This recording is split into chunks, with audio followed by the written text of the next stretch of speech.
9 April থেকে কার্যকর হয়েছে ডোনাল্ড ট্রাম্পের পাল্টা শুল্ক। বিশ্বের প্রায় সব দেশের উপর এই শুল্ক কার্যকর হয়েছে।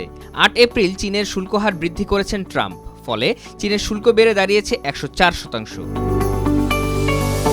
বিশেষজ্ঞরা বলছেন এই শুল্ক আরোপের মধ্য দিয়ে পূর্ণ উদ্যমে বাণিজ্য যুদ্ধ শুরু হয়ে গেল। এরই মধ্যে বিশ্বের অনেক জায়গাতেই পড়তে শুরু করেছে এর প্রভাব। বার্তা সংস্থা রয়টার্সের প্রতিবেদন অনুযায়ী জাপানের নিক্কি এশিয়া সূচকের পতন হয়েছে 3.5%, যদিও 2 এপ্রিল এই সূচকের 6% উত্থান হয়। তাইওয়ানের মূল সূচক TWII এর পতন হয়েছে 1.7%। এশিয়ার বাজারে 9 এপ্রিল সকালে যুক্তরাষ্ট্রের S&P 500 ফিউচার্স সূচকের পতন হয়েছে 1.7%, নাসডাক ফিউচার্সের পতন হয়েছে 1.7%। এছাড়া ইউরোপের ইউরোস্টক্স 5 ফিউচার্সের পতন হয়েছে 4.5% এবং FTSE ফিউচারের পতন হয়েছে 2.5%। অন্যদিকে চীনের ব্লু চিপস সূচকের পতন হয়েছে 1.2% আর হংকংয়ের হ্যাংসেং সূচকের পতন হয়েছে 3.1%।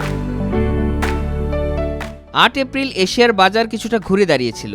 সেই ধারায় মার্কিন বাজারও শুরুতে ঘুরে দাঁড়ায়, কিন্তু এরপর ট্রাম্প চীনের পণ্যে 104% শুল্ক আরোপের ঘোষণা দিলে S&P 500 সূচক 4.2% পয়েন্টে পড়ে যায়। এটি 50 বছরের মধ্যে একদিনে সর্বোচ্চ উল্টে যাওয়ার ঘটনা। দিনটি শুরু হয়েছিল সূচকের 2% উত্থান দিয়ে, কিন্তু শেষমেশ দিন শেষ হয় 1%-এর বেশি পতনের মধ্য দিয়ে।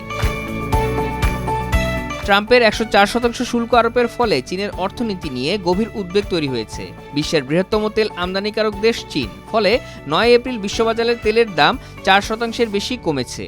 ব্রেন্ট ক্রুড ফিউচার্সের দাম 3.9% কমে প্রতি ব্যারেল $60.36 নেমে এসেছে।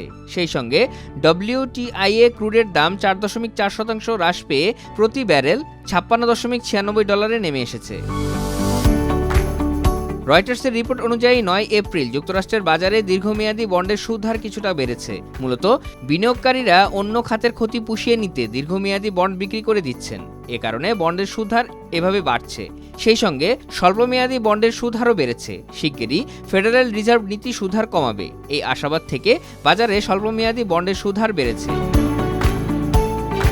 9 এপ্রিল এশিয়ার মুদ্রা বাজারে ইয়েন ও সুইস ফ্রাঁর মতো নিরাপদ মুদ্রাগুলোর দর ডলারের বিপরীতে বেড়েছে।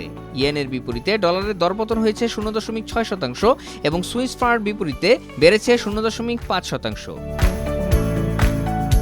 এদিকে রিজার্ভ ব্যাংক অব নিউজিল্যান্ড নীতি সুদ হার 25 ভিত্তি পয়েন্ট হ্রাস করায় কিইউ মুদ্রার দর ডলারের বিপরীতে 0.3% বেড়েছে। যদিও বৈশ্বিক বাণিজ্য ব্যাহত হওয়ায় দেশটির বাণিজ্য ক্ষতিগ্রস্ত হওয়ার আশঙ্কা আছে বলে জানিয়েছে দেশটির কেন্দ্রীয় ব্যাংক।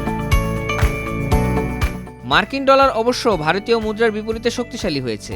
ইকোনমিক টাইমসের প্রতিবেদন বলছে 9 এপ্রিল ডলারের বিপরীতে ভারতীয় মুদ্রার দর উঠেছে 86.56 রুপি। 7 এপ্রিল যা ছিল 85.84 রুপি। 20 মার্চের পর এই প্রথম ভারতীয় মুদ্রার দর 86 রুপির ওপরে উঠল।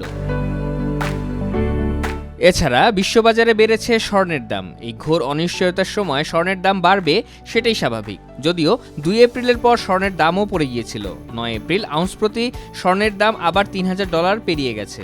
আউন্স প্রতি দাম বেড়েছে $39.69 বা 1.34%।